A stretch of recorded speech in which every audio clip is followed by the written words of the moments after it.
that was definitely a pivotal moment for me in obviously my swimming career, but also in my life, kind of introducing me to that Paralympic movement and what it means to be a Paralympian. Because I think, you know, not everyone can win medals, gold medals and things, but just to say you are a Paralympian, you've represented your country at Paralympic Games is special. So yeah, I think for me that was really the pivotal moment. But for me, I always enjoyed swimming with able-bodied swimmers, just because it pushed me to that next level. But in terms of, I guess, the para community, because that's what it is. It's a community. That's good. I think that's what I really found in the world of para swimming. It was that community. I wasn't the outlier, if that makes sense. You know, everyone had similar stories to me. Everyone had those kind of adversities, those bumps in the road that they've had to overcome with their physical health. So tell us about that then, with regards to your disability, what it is, and when you actually found out, and I guess, you know, how did you deal with it? Because it must be hard.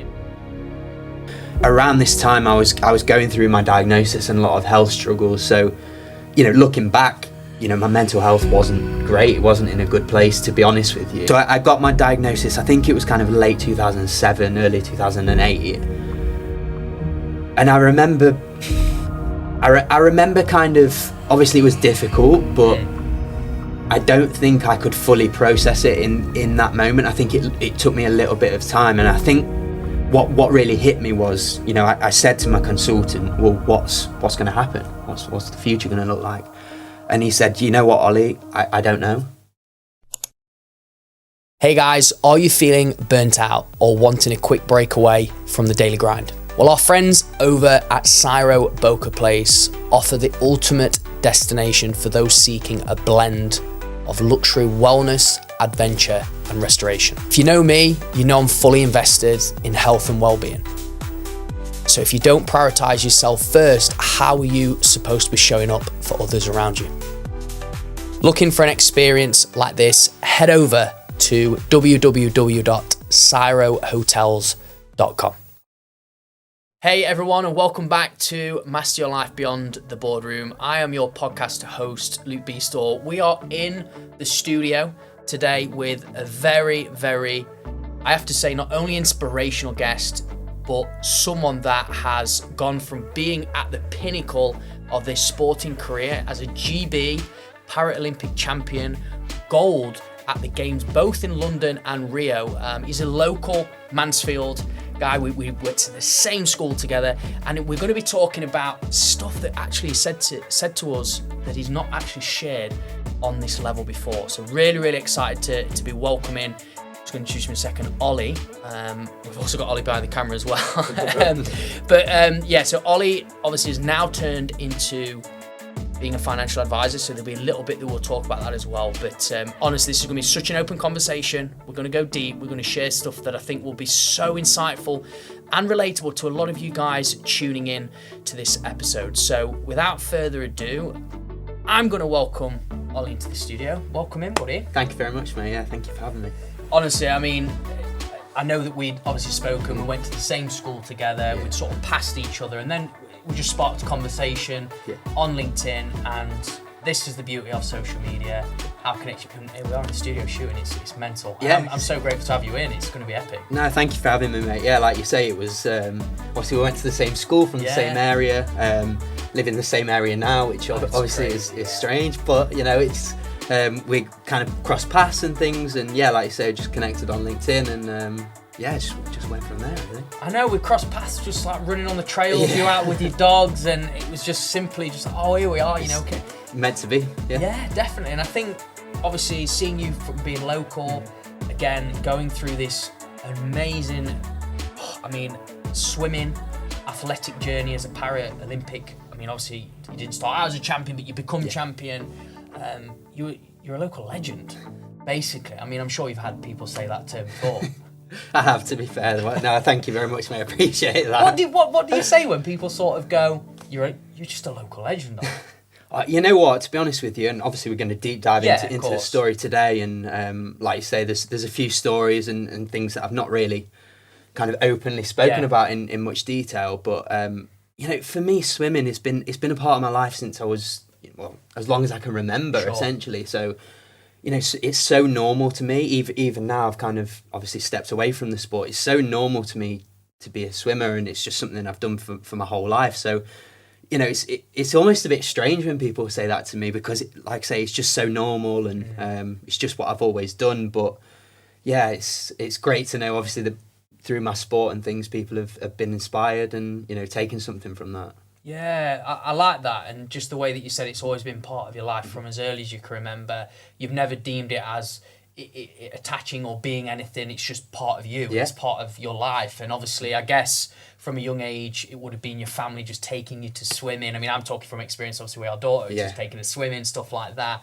When would you say that, if you can remember a moment with the conversation with your parents, when it became that there was something in you, there was this talent that Ollie could go somewhere? Yeah. Well, I think firstly, so I started swimming, really early days. I think parents probably got me in the water when I was probably about 1. Yeah, sure. So I went through all kind of my badges scheme and did all of that, and I had a passion for being in the water. I loved being in the water. I can't remember this, but my mum tells me, my granddad taking me to swimming, and I would kind of climb out of the pool and go to the deep end and jump in and things. So from a really young age, I just loved being in the pool. I've got an older brother, Sam, as well. Obviously, we're going to talk a bit about him as well, because he's important for my story, but who also obviously went into swimming. So really fortunate that my parents pushed that, and for me now, I'm passionate about kids getting, well, not even kids, just anybody that can't swim getting that opportunity to learn to swim, because I think it's such an important life skill. First got in the water, worked my way through the badges scheme, and I joined my first club, Sutton and Ashfield Swimming Club, when I was probably about 7. Right. So I was quite young when I first started, kind of going through the training and started to do local competitions and things. But I think for me, the real kind of turning point moment was watching Sam in Beijing.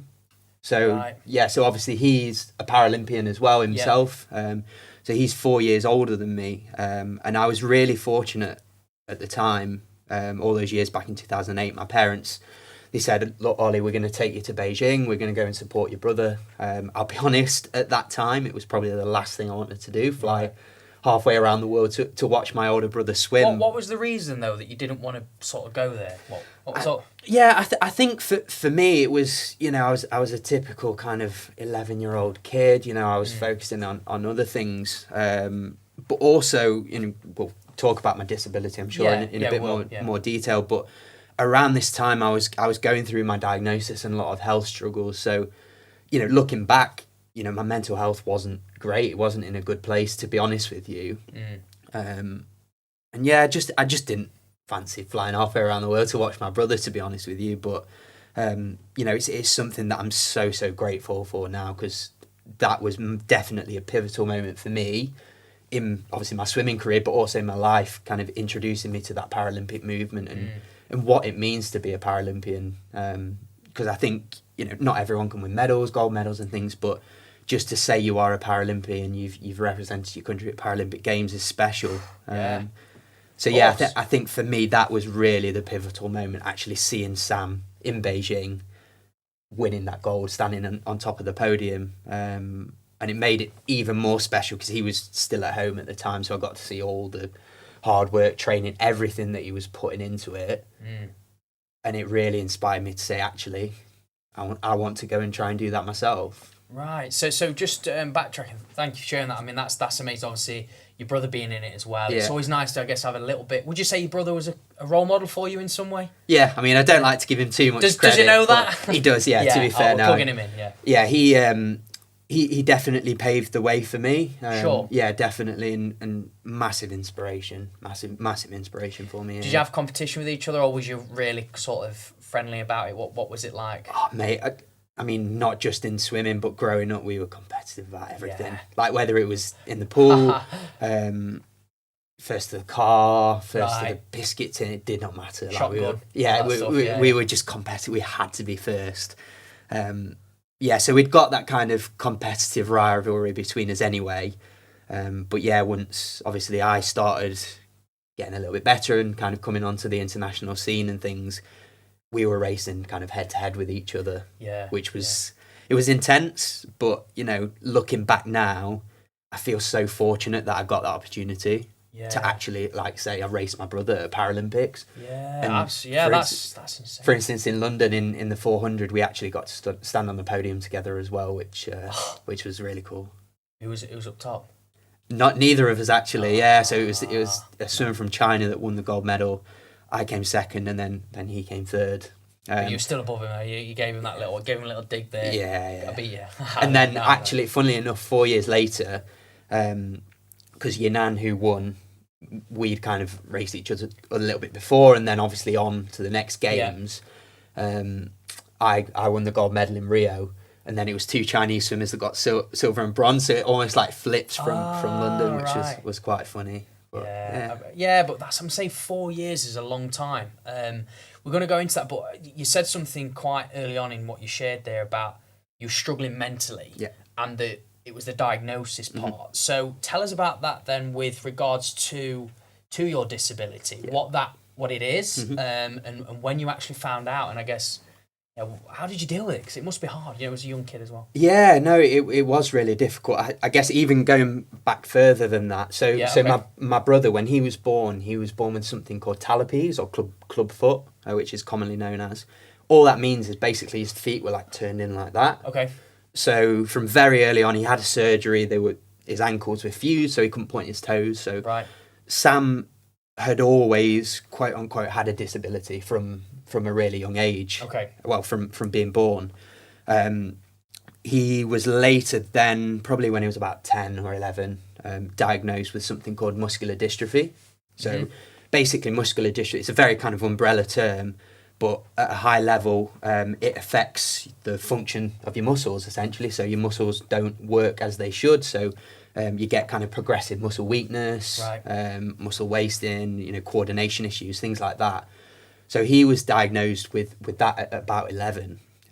But for me, from the moment I was born, I was seemingly able-bodied, really active. Really active as a kid.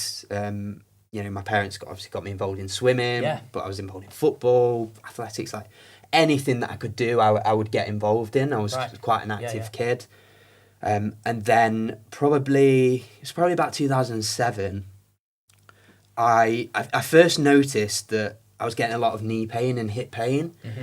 Obviously, I told my parents, and typical answer said it's growing pains. It'll pass. You're that age, and it makes sense. Not really knowing any other, kind of just left it.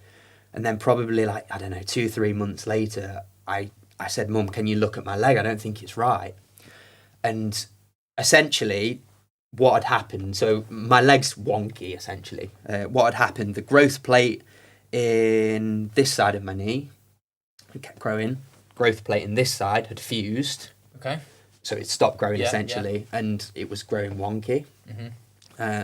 So obviously my mum said, "Oh my God," and we need to get this looked at. So I was very quickly kind of seen by an orthopedic surgeon, who said to me, it happens sometimes. It's relatively common. We'll do a pretty simple surgery. We'll put a plate in your knee. 6 months' time, you'll be fine. We'll take the plate out, and your leg will have corrected itself, and then you'll be fine. 6 months later, I went to see the surgeon. It had actually gotten worse.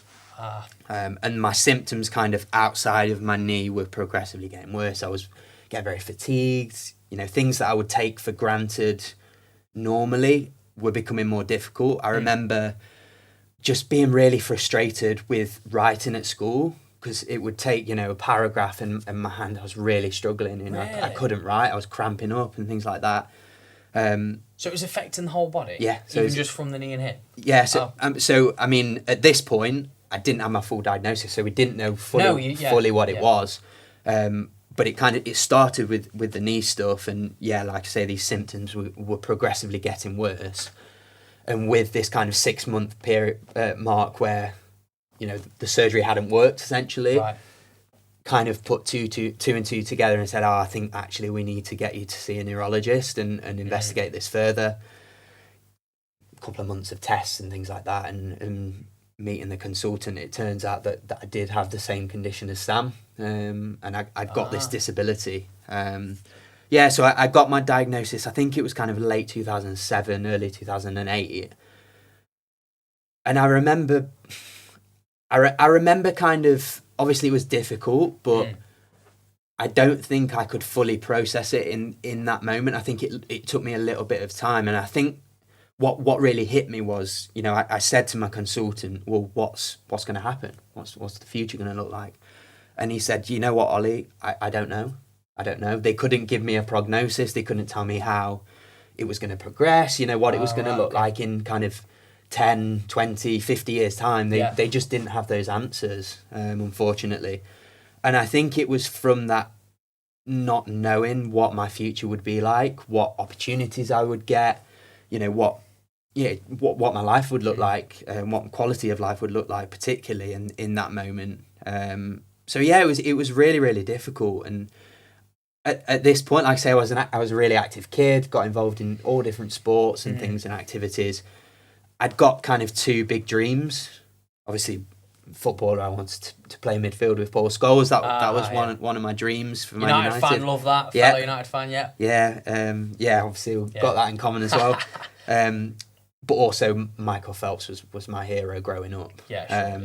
Massive inspiration. So I wanted to go to Olympic Games, represent my country, and you know, I wanted to race Michael, to be honest with you, and get that opportunity.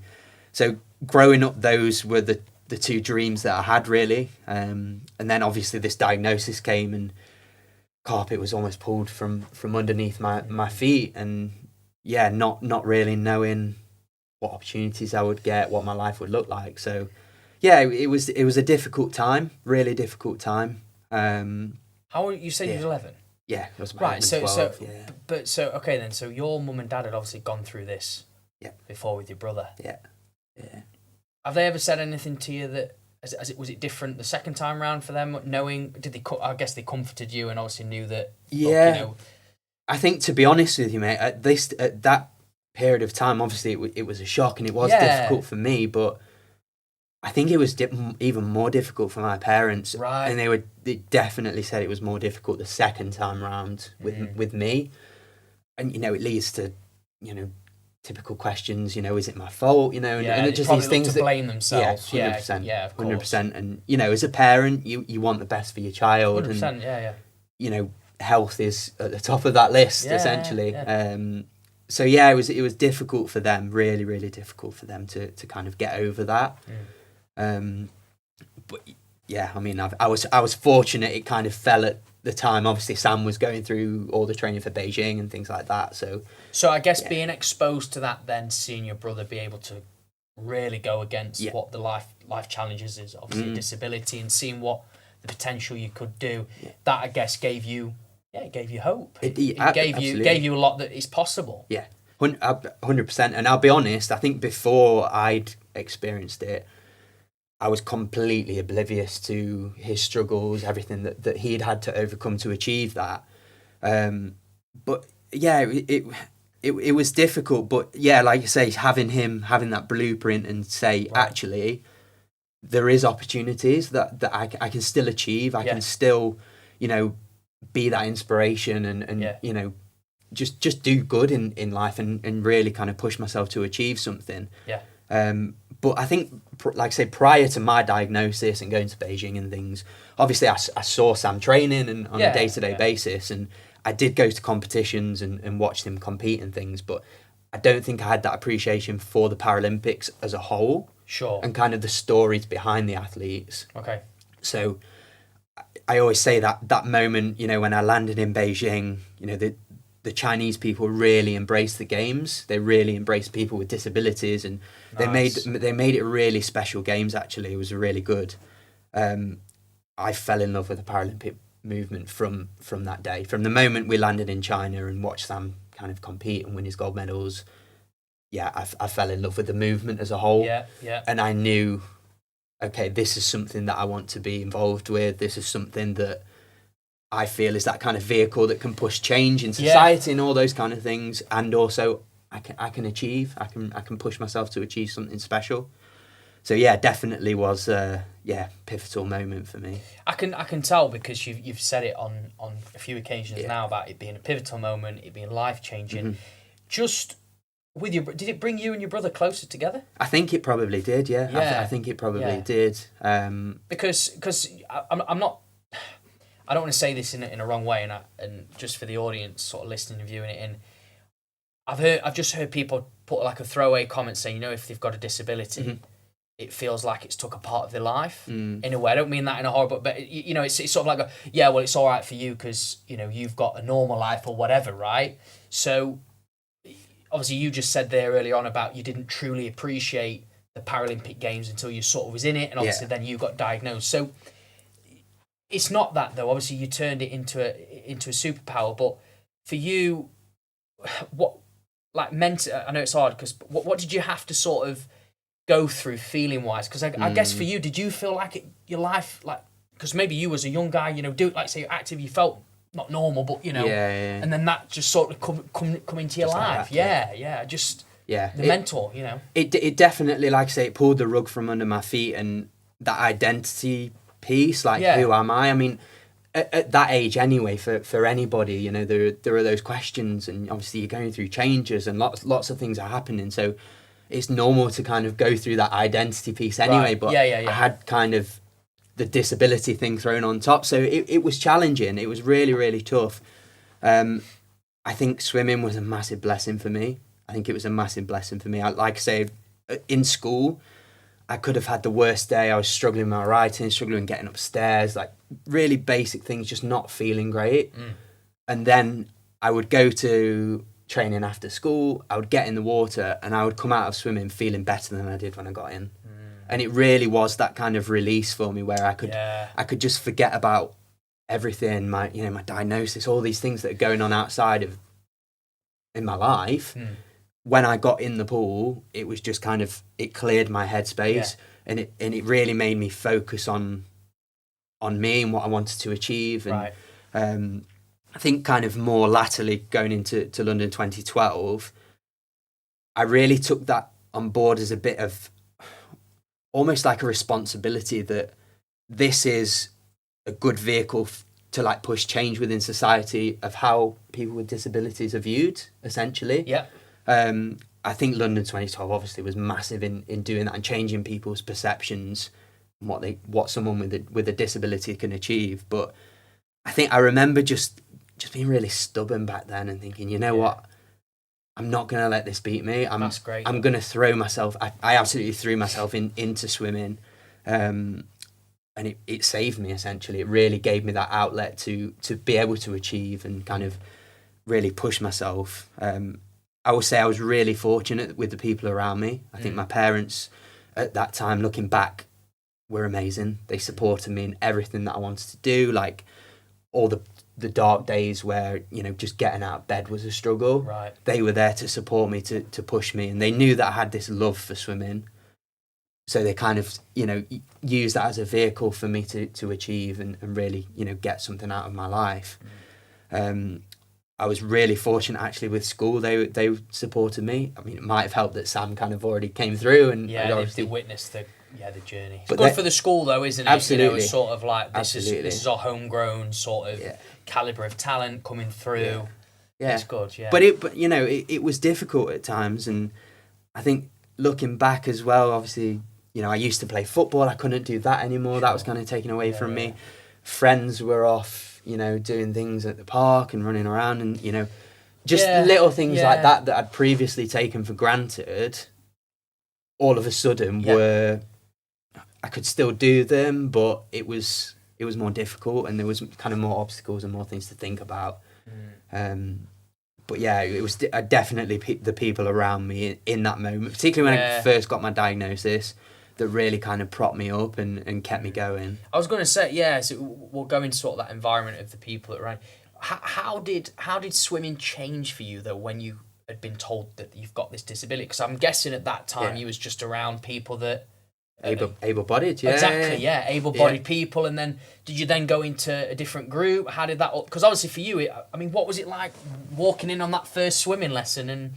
Yeah. You know what I mean? It's a good question. I mean, so for me, kind of looking forward, I've always swam with able-bodied swimmers. Yeah. And it's something that... That's good. You know, I'm relatively mildly affected.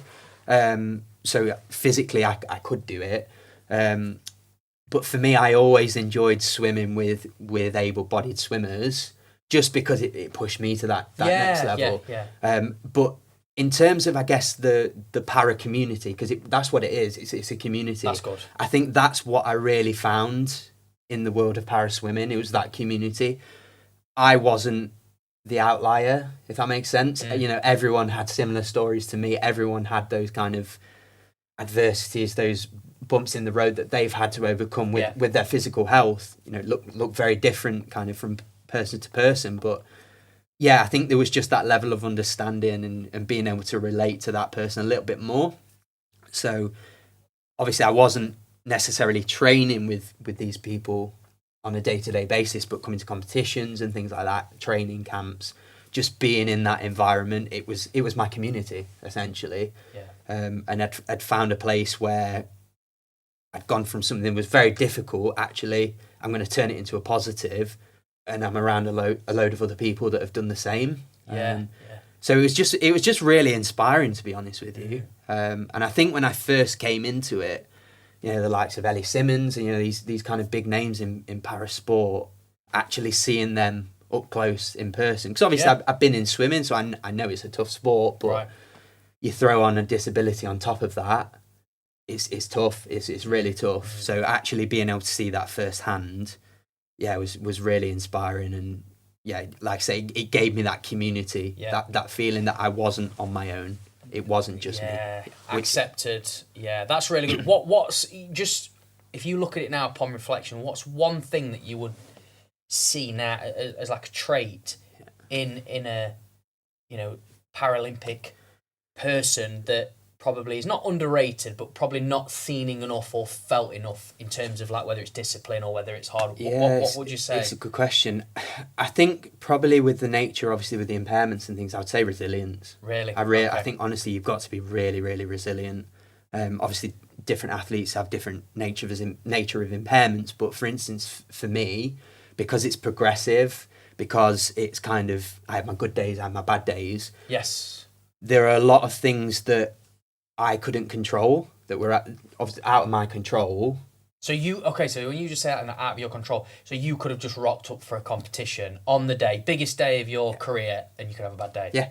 So how do you get around that? Absolutely. So one of the quotes and something that was really drilled into us, it was our old performance director. He would say, control the controllables. Don't worry about everything else. Don't worry about those things that you can't control. You know, when we look at swimming, you know, you've got one lane.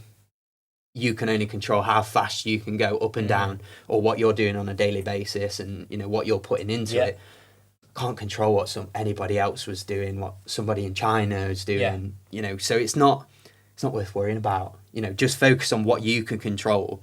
And for me, I guess, looking with my health and employing that mindset, okay, I'm going to do everything that I can to be the best athlete, to put me in the best place that I can be health-wise. But there are going to be things that are out of my control, that, you know, these things happen. But I've got good people around me. I built that resilience over the years from pushing through kind of these obstacles. And I understood that. So if it came to the day, you know, something went wrong, so I wasn't feeling good, or, you know, my health wasn't great, there's nothing I can do about that. But mentally, I trained myself so that I could cope with it, almost. There's a story actually with Michael Phelps and his coach. He would often, when he kind of went to lower level competitions, Bob would purposely stand on Michael's goggles and break them just before his race, because it's something that he couldn't control. But actually, you need to go and race. You need to deal with it. Right. So then, when it comes a time where something really is out of your control, they've already trained themselves, and, you know, we've already kind of practiced of not letting it overwhelm you, not letting it affect your performance. Okay, this has happened. What am I going to do to make it better? Yeah. And having that mindset. Brilliant. I like this part. So, I mean, that'd be quite, like, whoa, how do I, you know, sort of how do you, so what was your sort of race day routine like? What got you prepared? Yeah, I mean, to be honest with you, it wasn't really just the day. I think it was, obviously it's the lead up to it and training. And for me, I I journaled quite a lot Okay. of my training, purely because, you know, you go through 6-week training block or whatever, it's very difficult to kind of remember what you've done. Right. 6 weeks ago, you could have had a really good session. Yeah. You've forgotten about it. So a lot of the times... Is that what they recommended, or you just did that off your own back? It's just something that worked for me, to be honest with you. Right. I mean, I would recommend it to younger I didn't know whether your athletes, to be coach had fair. said... No, to be honest with journal you, or- I mean, it kind of spawned from... I guess we have to keep a good kind of log of our training anyway for British swimming and things like that on kind of a weekly basis. So I just went a bit more granular with it, and, you know, just documented Thursday morning, had a great set, you know, felt really good on, you know, back end of my swims, you know, just documenting little things like that. So when it came to the race day, when we were kind of in that lead up, I could look at that and it would give me confidence. Yes. Actually, Yeah, I've done the work, I've got it in the bank. Yeah. Now's the fun bit, right? We're going to go and show the world what I can do, essentially. Yeah. But for me, it was really simple. So we had, obviously, our warm up routine that we would do, and I worked quite closely, particularly more latterly in my career, with, you know, physiologists and things like that, and we really put a robust kind of warm up plan and things like that. But for me, it was just about, like I say, keeping calm, thinking back on all the stuff that I'd done previously, all the work that I'd done with my coaches. And I just viewed it as, look, this is the chance for me to show the world what I can do. Sure. And that was my mindset going in. Control the controllables. Yeah. You know, I was never one that kind of had like superstitions or anything like that particularly. But it was just kind of making sure mentally you're ready, you're confident in what you've done, so that on race day it just kind of it comes out, really. Yeah, I think it's clear to see you're very reflective. Obviously, you want to know that you've got that in, like you said, in the bank to see that, okay, I've done everything I possibly can. Yeah, like I say, it's showtime now. Let's enjoy it. 100%. So in your sort of sport, then, was there anybody that you could pick out? That I'm not saying you have to plug them in. You might want to plug them in on this show that was an influence to you. That somebody that you'd want to say thank you, I'm grateful, and maybe they was a big part of your. Yeah, it's a good question. I think probably my coach would be the biggest one. So Glenn, my coach, I'd been with Glenn since the beginning of my career. Okay. And we'd often talk about like this coach-athlete relationship and how that looks, and how, you know, the best way to, because ultimately we're both going for the same goal. We want me to achieve the best performance and try and win gold medals. Of course. How do we work together to do that? So, you know, that coach-athlete relationship, it changed over time. Often we would joke that Glenn was like my second dad, because honestly there would be many a time that... Even outside of the swimming pool? Yeah, we'd spend time outside of the swimming pool, and we really valued that relationship. I mean, even now he's a close friend, like even though I've stepped away.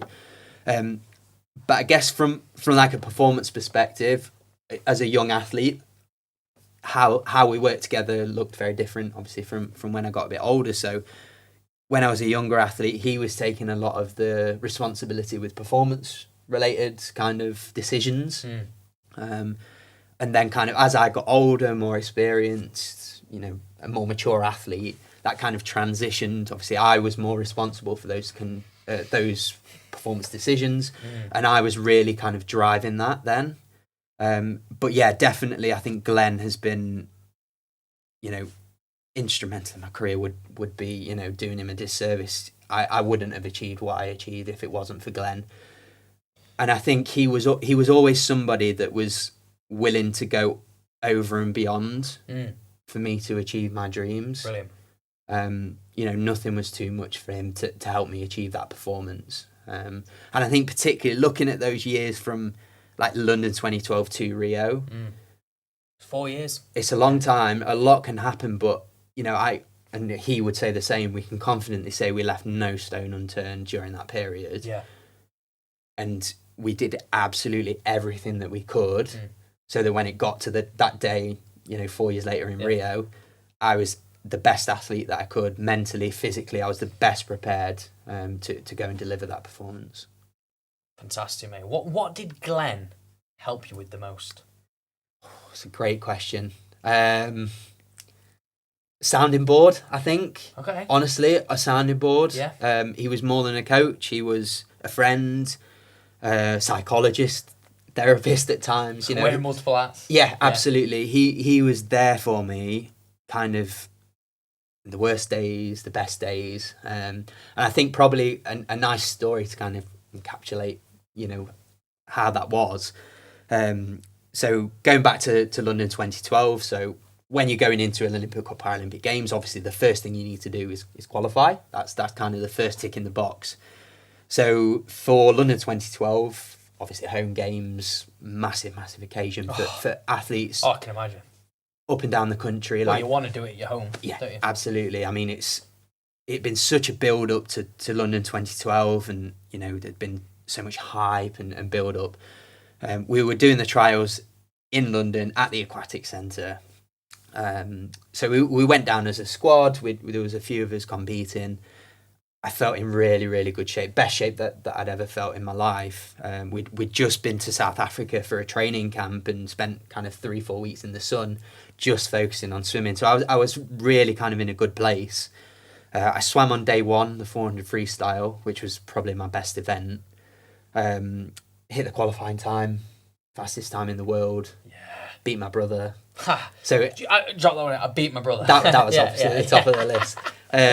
So seemingly I'd achieved this dream, this goal of qualifying, going to a Paralympics, a home games. You know, my friends, family, all these people that have kind of supported me along the way were going to be there to support me and be there in the crowd to watch me. So it was really special.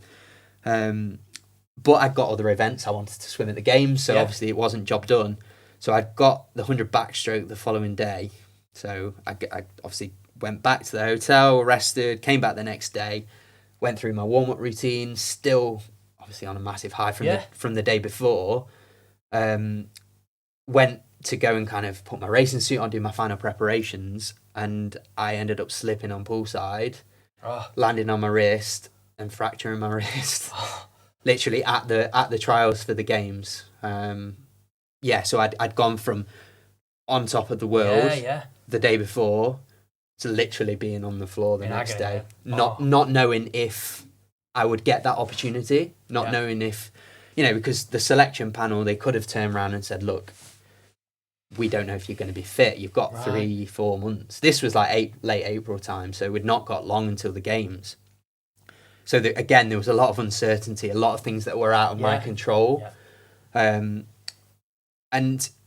I'll be honest, you know, I had a conversation with Glenn, and I said, you know what, Glenn, I think I'm going to give up. I just, you know, it's not meant to be. That lasted for about 10 minutes. I was going to say, obviously you're going to feel a bit that way. Yeah, absolutely. But he was the one, he said to me, look, Ollie, it's not ideal. It's not ideal. I'm going to be honest with you.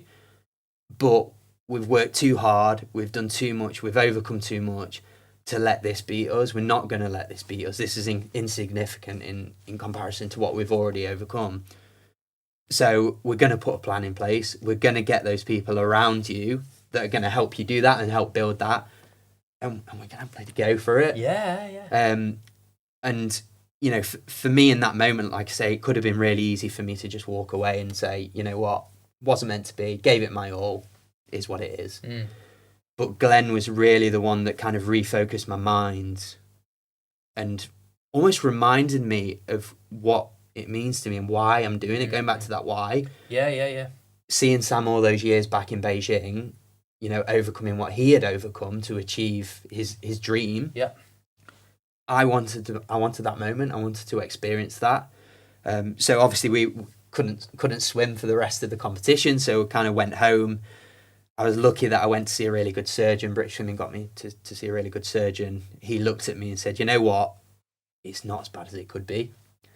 And we can put a bespoke plan together and we can get you back in the water. So we had quite a unique opportunity in 2012. We didn't usually get this. We got a second opportunity to qualify for the games about 6 weeks later. And it was just Project Sheffield, because the second trials were in Sheffield after that moment. So we, you know, kind of a couple of days after I'd come back from London and I'd first broken my wrist. You know, I was in the gym doing what I could in the gym with my S&C coach. Right, okay, am I ready to get in the water? Just doing leg kick to start with. Okay, then I was in swimming with one arm, and then I think it was probably about maybe a day, 2 days before those second trials in Sheffield, I'd taken that splint off and swam normally as it was. And then I swam at the second trials. Obviously, I didn't do PBs or anything, didn't kind of rip any trees up, but I managed to qualify in those other events that I didn't get the opportunity to swim in London. What were you feeling like at that moment? Honestly, I think looking back on it now, I'm more proud of that and that period than the medals. Really? Yeah. What's the reason, you think? I think it would have been very easy for me to look for a way out. It would have been very comfortable for me to just say, it's not meant to be. I gave it my all. I'll try again in 4 years or call it a day. But going back to that conversation with Glenn and going back to that why was it all those years back I wanted to achieve this? And for me, like I said, the Paralympics are a vehicle to drive, societal change around people with disabilities. But I wanted to prove to myself and, those people around me that it wasn't going to beat me. I was going to be in control of this, and I was going to kind of push towards my dream no matter what. And he just reminded me of that, to be honest with you. Yeah. And it was something in my mind just switched all of a sudden. Right, okay, it's Project Sheffield now. How are we going to do that? Yeah. Not it probably looks impossible now. I've not got long. Gave it my all. What more can I do? It was, what are we going to do? How are we going to put things in place so that I can achieve that goal? And he just reminded me of that, I think. Well, from what I'm hearing, love the message. Yeah. It was more than swimming for you, wasn't it? 100%. It was more than the medals for you. Obviously, that's 100%. And I think if I'd have walked away at that point, it almost would have been letting my condition beat me and say, Yeah.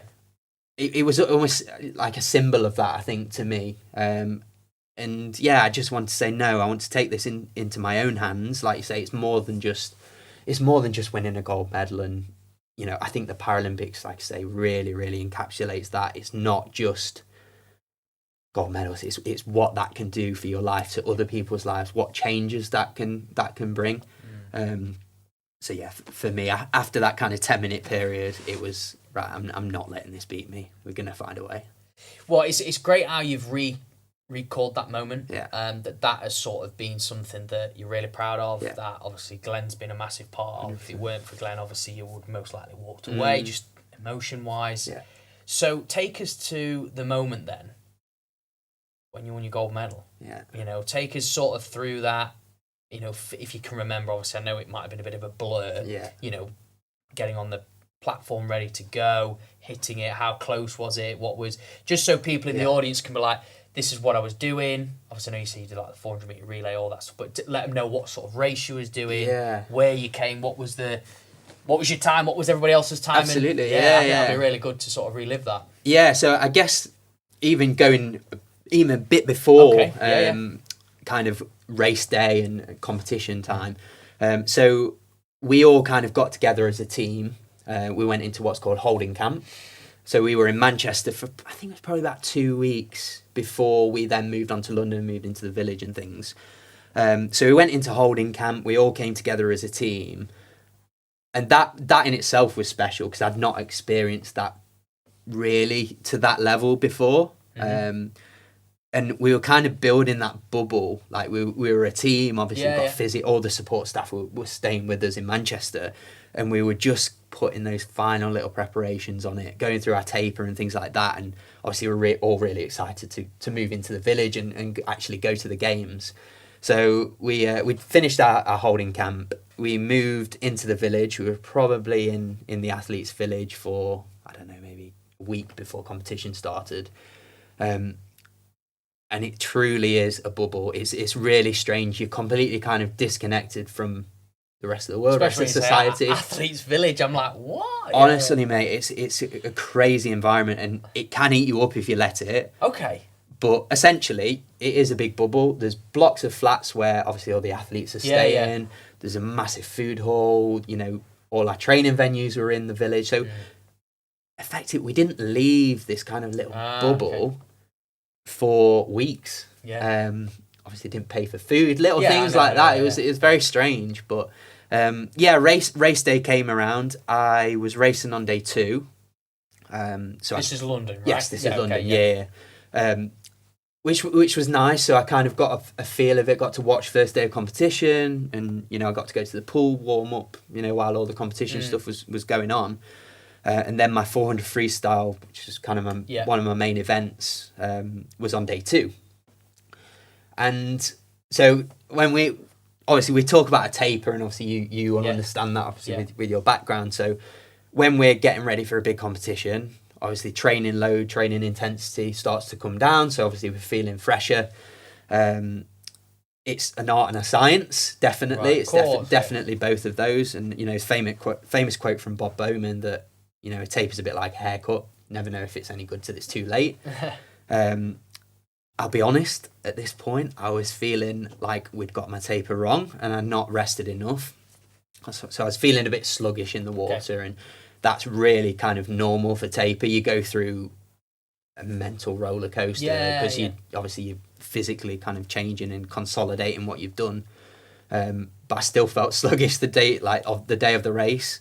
So I swam the heat, qualified for the final. I felt awful, to be honest with you. I think I qualified like 4th into the final. Right. Again, I was quite down at this point, and it was Glenn that kind of propped me up. Again, similar kind of messaging as to when I broke my wrist. It was, you've made it through to the final. That was the job. That was the purpose of the heats. We've ticked that box. Let's just focus on the final. Let's just give it everything.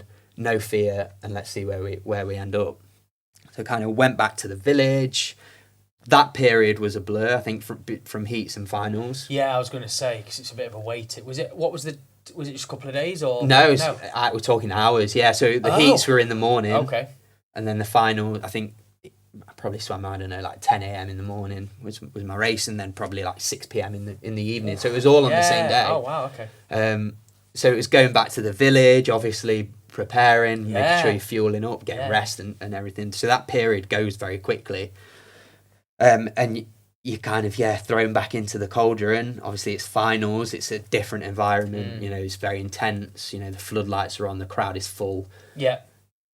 I'll be honest with you, I was a bit scared at that point. It was my first experience. How many people was watching, would you say? There's about 18,000 in the crowd for London. And I remember so we go to the court, what's called the core room before your race, obviously where you'll congregate before you lead out to the blocks.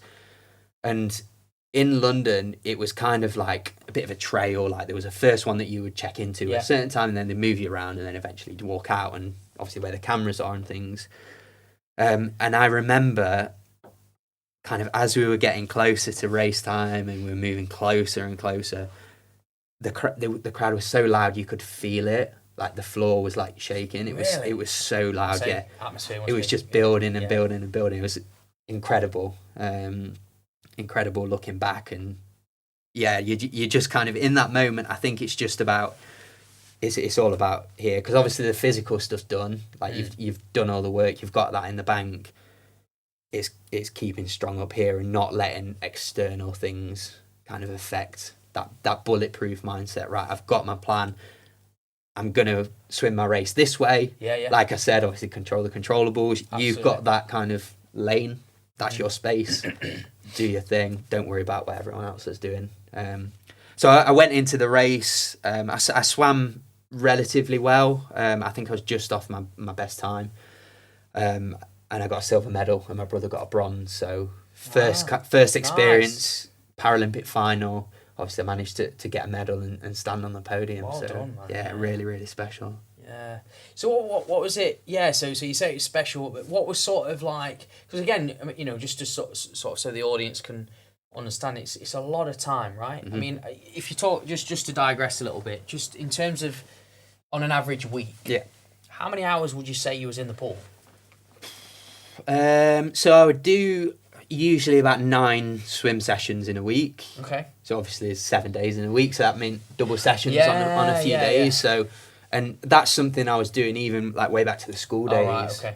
I was going swimming, you know, early doors in the morning, and then obviously going on to school, and then training in the afternoon. So yeah, so about 9 swim sessions a week, lasted about 2 hours each, so about 18 hours in the pool. Yeah.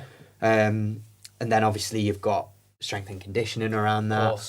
So I did two S&C sessions a week as well, physio, massage, all those kind of things. So I think all in all, I was probably doing about 25, 26 hours a week of training.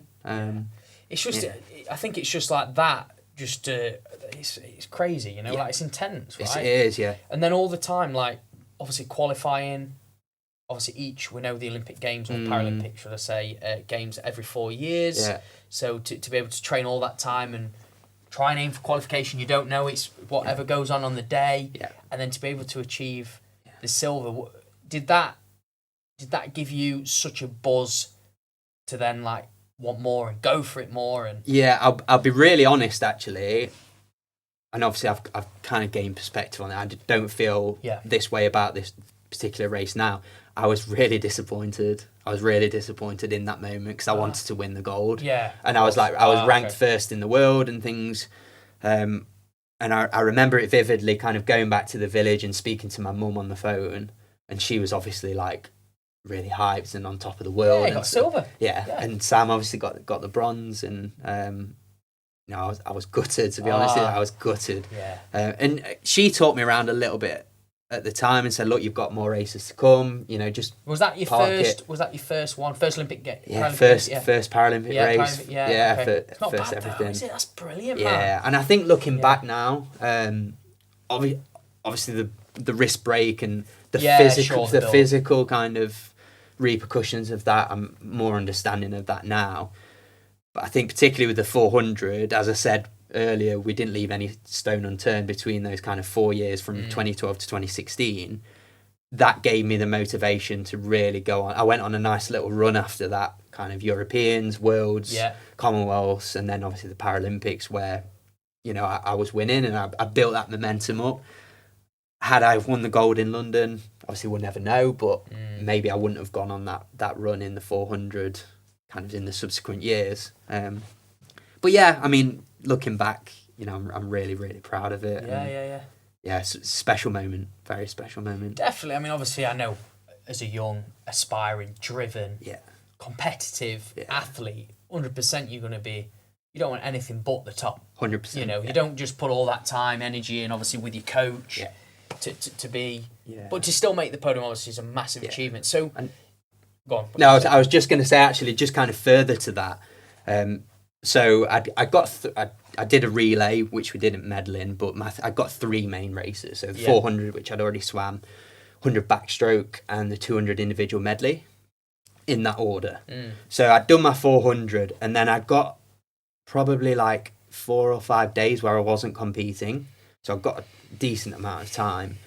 And obviously, like I said, the village can be quite an overwhelming, tiring, it can be an all-consuming environment because it's very intense. And it got to quite later on in the competition because it's a 10-day competition, the swimming at the Paralympics, so it's quite intense. My next race was 100 backstroke, and I'll be honest with you, I was a bit knackered at this point, like mentally, physically drained. I swam in the morning, qualified for the final, which was fine. I was one of the early races in the programme for that day. So when I was warming up, the pool is pretty empty, so like the crowd hadn't started coming in and things like that. And I'd gotten out of the pool, again, feeling a little bit tired, a bit kind of, not down and dejected, but lacking energy, to be honest with you. And from the side of the pool, I could hear this kind of someone shouting, Ollie, Ollie. And I looked up, and it was a group of my friends that had supported me all the way on those days back when I got my diagnosis, and obviously close friends through school. They'd got tickets, surprised me. I didn't know that they'd got tickets. Epic. And they'd come down to London to support me. And it gave me that boost, and then I went on to win a bronze in the backstroke, which I probably wasn't expecting to do. But it's just little moments like that for me, particularly London 2012, thinking back, that mean the most. that mean the most, because that in that period of my life, I think I really leaned on those people around me the most, just because of everything that was going on. And yeah, to have those people in the crowd to support me that were there on those dark days was really special for me. Yeah, you can really feel that, obviously, and that's amazing that you share that, because the support from family, the support from friends, just shows that it's important, even like as an athlete, right? Human.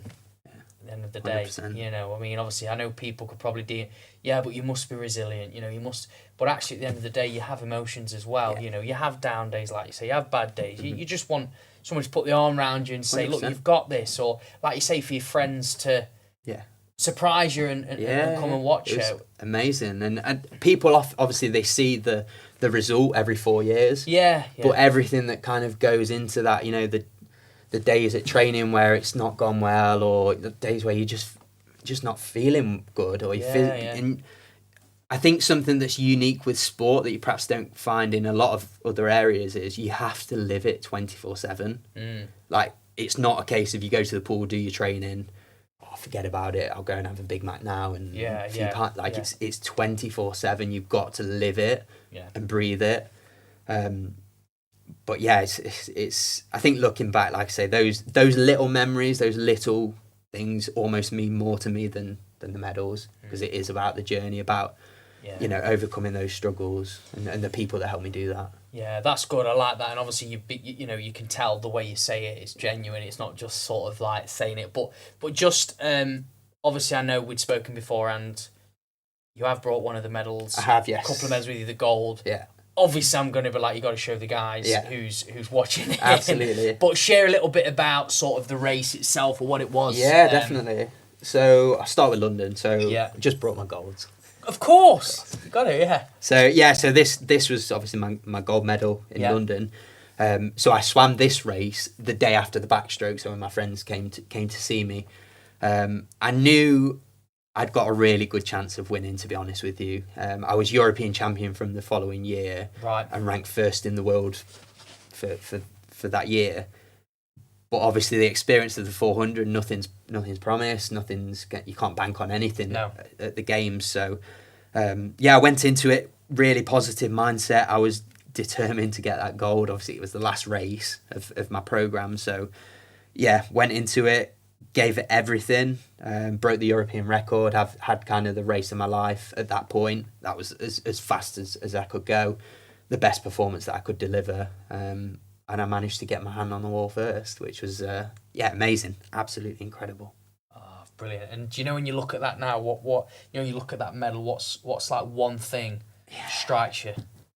It comes to mind. I think particularly when I look at the London ones, it takes me back to those days when I got my diagnosis. I think, honestly, it takes me back to those days, and those dark days where just the simplest of things was a challenge. It was a real difficulty for me. And just actually thinking how far I have come. I think for me, that's when I look at this, particularly, thinking back to that kid that didn't know what opportunities he was going to get, didn't know, you know, what his life was going to look like. Actually, I've overcome that. I've made a positive out of a negative situation, and I've really kind of, made a difference. And hopefully, passing it on to the next generation, people will have watched that, or maybe heard my story or whatever, and that might have inspired them to go after that thing that, you know, maybe they was holding back from, or, you know, they got an obstacle in the way that kind of didn't want to go for it. For me, that's the power of sport. That's the power of the Paralympics, really. Medals are nice and records are nice, but it's the story, it's the the changes and the positive effect that it has on people's lives, and that kind of like I say, it can really be a vehicle to push change, push people's kind of opinions and kind of society's, you know, views and things on disability. I think that everything encompassed is what I think about when I look at this medal, to be fair. Oh, brilliant. I'm so glad that sort of, I mean, it's been repeated, you know, sort of about the people, about I guess your challenge that you had, you've turned it into a superpower, that medal. So that's London. You was 19 at the time? 18? 17. 17? I was 18, probably in the October, so it was like maybe a month after the games. Yeah, so I was still 17. Gosh, And I think probably thinking back, and this is something I would say to younger athletes.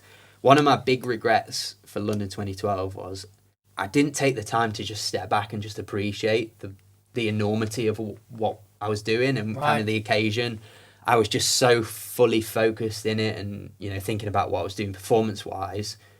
I didn't think about, actually, this is amazing. I'm a part of this. You slow down, check in a little bit. Yeah, okay, take it all in. So, for instance, and this is really bad, I'm quite embarrassed about this actually, but I didn't take a single photo while I was at London 2012.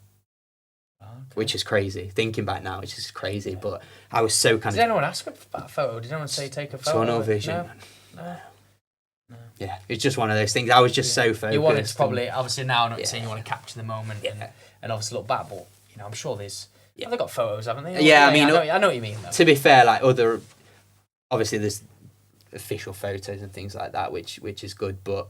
And other athletes took more behind the scenes photos, but... I just think back and think, gosh, I was so focused. I was so kind of concentrating on what I was doing, trying to win one of these. Yeah. I didn't really think about that at the time. But yeah, so that was London. Did your life change after that? Achieving a gold medal, what changed in your life after that moment? Good question. Not that much, to be honest with you. I think it probably, in my mind, solidified me on the world stage. In a way. I think it really gave me that belief and that confidence that I belong in this circle. Good. Which was good, but not really, to be honest with you. I had 2 weeks out the water after London, and then I was straight back into my routine. I went on to sixth form after that, so it was quite normal, to be honest with you. Yeah. Which, again, going back to Glenn, looking back now, he orchestrated it perfectly, because there was a lot of kind of external stuff going on and a lot of opportunities coming, but he kept me focused on what it was about and what we were doing. It was my swimming. So so the years, I guess, from this to these, we left no stone unturned. We left absolutely no stone unturned, and I think looking back on these medals in Rio, probably what I'm most proud of is more my performance as opposed to in London. I can confidently say, and look in the mirror, I did absolutely everything that I could to be the best athlete that I could have been on that day. And well, for that kind of 10 day period of the Paralympics. So I think for me in Rio, that's something that I'm really proud of. Yeah. So in Rio, you got 2 golds there? Yes. Yeah. Two golds. So wow. I got gold in the same event, 200 medley, as I won in London. Did you beat the time? Yes, I did. Oh, you did? Okay, so you performed better, Yeah, so I actually broke two world records in Rio. Wow. Yeah, 2 world records as well. Nice. Which is something I wanted to achieve, because obviously winning a gold medal is amazing, but to say you broke a world record, under the greatest of pressure, you delivered that performance. I think for me that was something that was important. And again, another story that not that many people know, but I guess just shows how sport can come back around and that kind of inspiration piece. There was an athlete that my brother swam against more. He was more my brother's era, called Peter Leak from Australia. He was one of my inspirations growing up, because he was a great medley swimmer. He was a world record holder and things like that. Actually, I had one of his old swimming caps that I said to Sam, I was like, can you get one from Peter? I want one of his swimming caps. So, when I was really little, I got this Australian swim cap from Peter. And the 200 medley in Rio was on the last day of competition. So again, I was physically, mentally tired. And I gave it everything that I had. The Chinese swimmer that came second, he went under the old world record as well. So it was quite a close race. But what made it even more special, so after I'd finished my race and kind of got my medal and things like that and done the medal presentation, went behind the scenes to where obviously we were warming up and the warm-up pool was. And Peter Leak's old coach, I didn't know this at the time, but she was actually part of the Australian swim team still. So she was there. And she came up to me and obviously said, congratulations on the gold, congratulations on breaking Peter's world record. I know he'll be really happy that you've broken it, and obviously you keep kind of moving that forward. So again, it was like a full circle moment for me. Yeah. You know, all those years ago, being inspired by having his swim cap, to actually breaking his world record and his coach being there. It was really that's a nice moment. Yeah. Oh man, I think you can see obviously how much sport's given to you, but if you look at it from a point of view, obviously the medals aside, obviously everything you've accomplished, what would you say that swimming has given to you in life to take with you? Wow, yes, great question. To be honest with you, it's given me everything. It's given me everything. Yeah. You know, thinking back to that young kid that was, you know, going through that tough time with my diagnosis and not really knowing what opportunities I would get. And I think it's on the disability piece, you know, it's people with disabilities obviously don't always get those opportunities. So thinking back to that kid, you know, with a lot of uncertainty, and think, actually, we've been around the world, we've been to some amazing places, we've met some amazing people. I think I say it's given me everything, but if I was to pinpoint one thing, I think it would be the people that I've met along the way. Really? Yeah, definitely. See that for me is it's refreshing, but it's not what I hear a lot of in sport. Yeah. You hear sort of not that, like you meet sort of fake people through the time, because like all your best friends, I'm talking from a personal experience, so like you have they're friends with you when they're in it, but sort of like you're soon forgotten about. Yes. If that makes sense. But I think you said it quite well throughout this episode about the community, the sort of acceptance, 100%. The sense of belonging with the Paralympic community, sort of, letting you in and going, here's my story, here's your story, we're in this together. And I think that's fantastic, even though you're competing against each other. 100%, yeah. And I think your community is a key word there. I think it embodies the Paralympics. It's people overcoming physical challenges to achieve amazing things. And like you say, we're all in it together. I think that community feel about the Paralympics is very unique. Yeah. Not just my immediate team, but like you say, those other athletes. But I think I was really fortunate that I'd built that team around me that were really strong and they wanted the best for me. When it came down to it, I knew that my team had my back as Ollie as a person. Yeah. Like, take the athlete side away.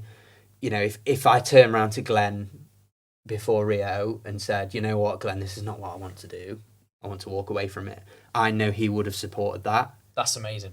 And going into something like that, knowing that your team, they're not just bothered about these, it's more than that. Wow. Okay. Was really powerful for me.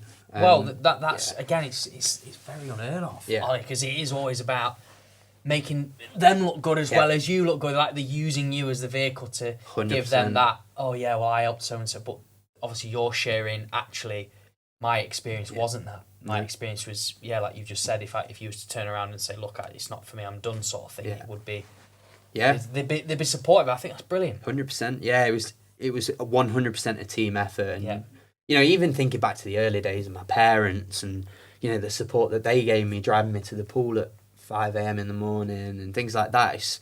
Those things aren't necessarily normal and not a given, I think. Yeah, so I was just really fortunate. With the people around me in that community. I know it's obviously something that's really important to you as well, but it's massively important to me, that community, those, the people around me. And it's like you say, it's about that journey. That's the most important thing. Yeah, you can tell that, and just so we're sort of getting towards the end, and obviously I know we've spoke heavily about your sport, which is brilliant, and there's so many good bits here that I know the guys watching this and listening back will take so much away from. But there's just a little piece that I want to talk about, because so becoming a dad back in 2023 has definitely been challenging at times. Being on this entrepreneur journey, having multiple businesses, it can be tough, but it doesn't have to be. One way to kick off your personal development journey is nestled in the heart of Montenegro.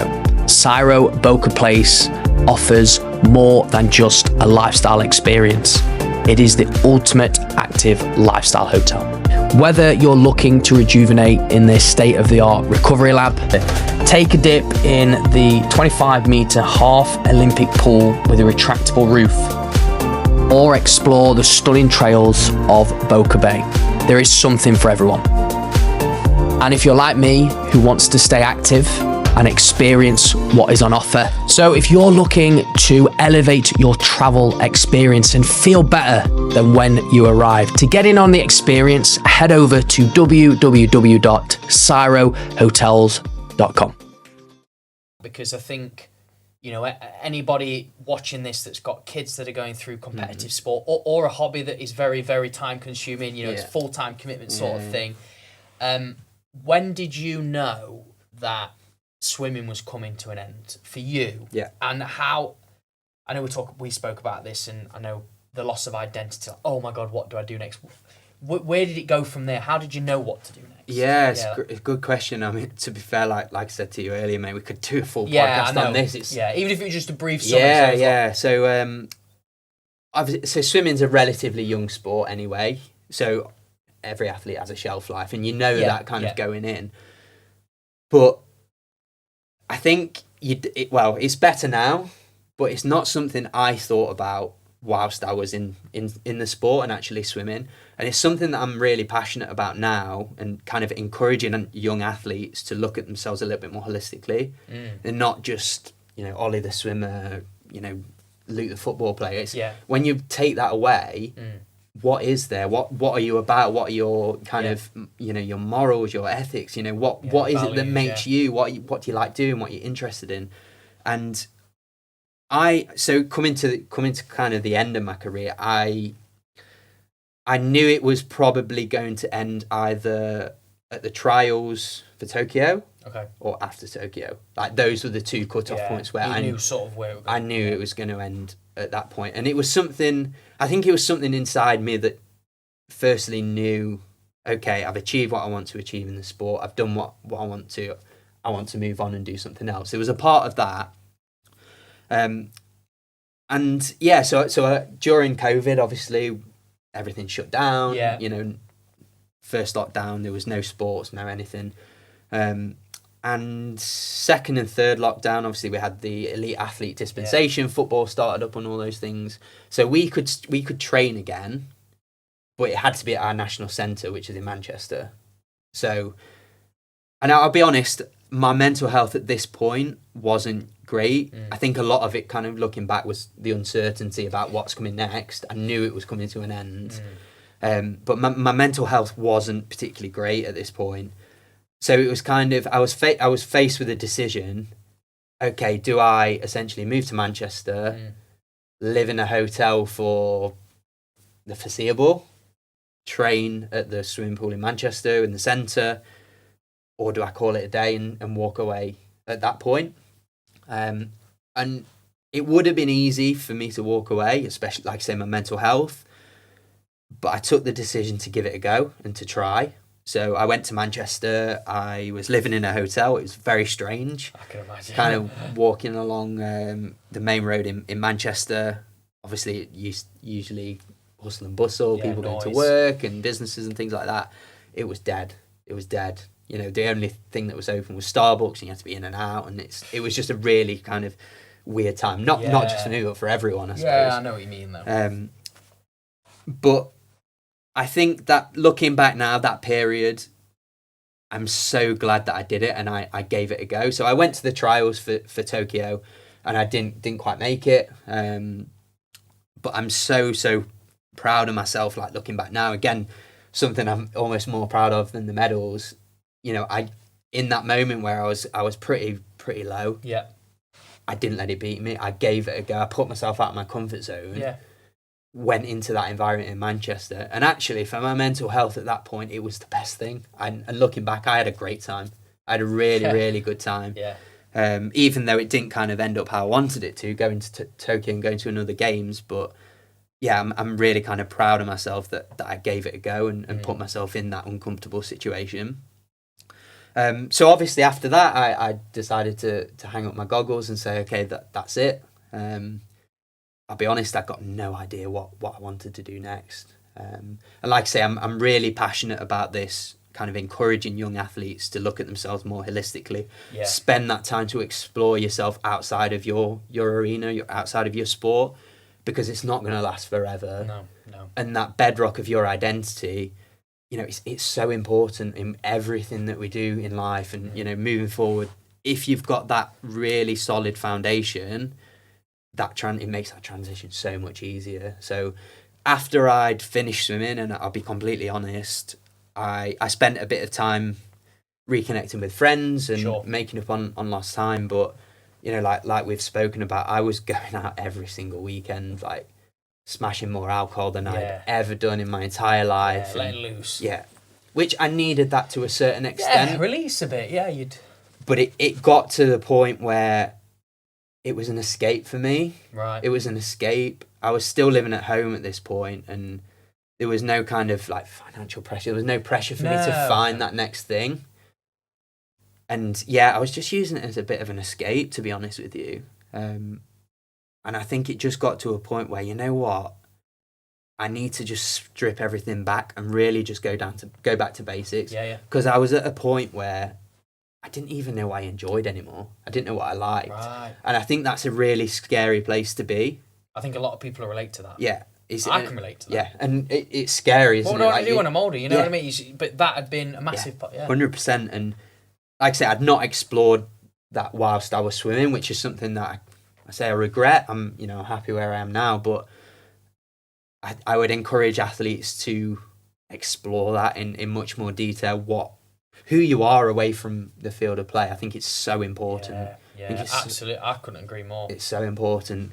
So I spent a bit of time, soul searching. I tried a few different things, and my partner Emily, she's been great in this whole kind of transition, and she never got to experience what it was like with Ollie the swimmer. Okay. Which helped in a way. Yeah, of course. So we were know that really. Yeah. So once I'd kind of got myself in a better place mentally, she was really that bedrock for me to go and explore myself again. What is it I enjoy doing? What is it that I want for my future? What's important for me? What are my values?